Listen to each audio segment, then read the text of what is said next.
इतक्या सकाळ सकाळ कोण आलंय? दादा तू ये ना. ये. बस दादा. घरी कसे आहेत सगळे? काका काकी आणि प्रिया?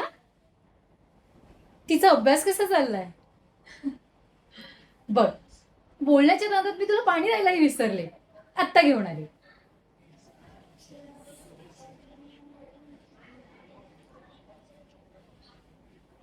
हे घे दादा.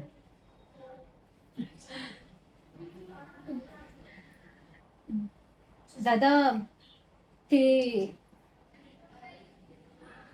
मला थोडं तुझ्याशी महत्वाचं बोलायचं होतं. नाही नाही तसं काही नाही. ते मी ऍक्च्युली दादा मला तुझी मनापासून माफी मागायची आहे. हो दादा. मला माझी चूक कळाली आहे.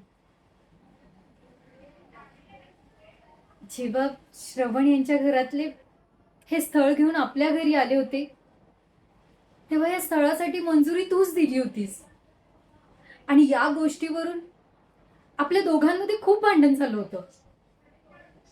त्यानंतर मी तुझ्याशी बोलणंही टाकलं होतं. लग्न होऊनही मी तुला साधा एक फोन सुद्धा नव्हता केला.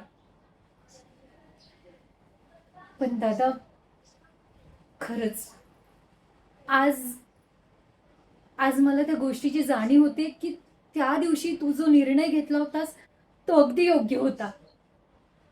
बघ ना दादा, आज मी या घरात इतकी खुश आहे, इतकी खुश आहे. आणि हे सगळं फक्त तुझ्यामुळे. श्रवण ते तर माझ्यावर इतकं प्रेम करतात, घरातलं एक कामही करू देत नाहीत मला.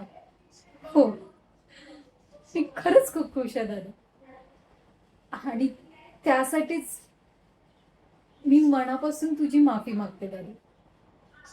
मला माफ कर. मला माझी चूक कळली आहे. आणि तू पण सगळं काही विसरून जा. अरे दादा, मी तुला चहा पाहिजे की कॉफी पाहिजे तेही विचारायचं विसरून गेले. खरंच तू असं माझ्या घरी येऊन मला सरप्राईज देशील अशी मला अजिबात अपेक्षा नव्हती. बरं तू काय घेणार, चहा की कॉफी? ओके, तुझी फेवरेट कॉफी लगेचच करून आणते. तू बस, आलेच मी.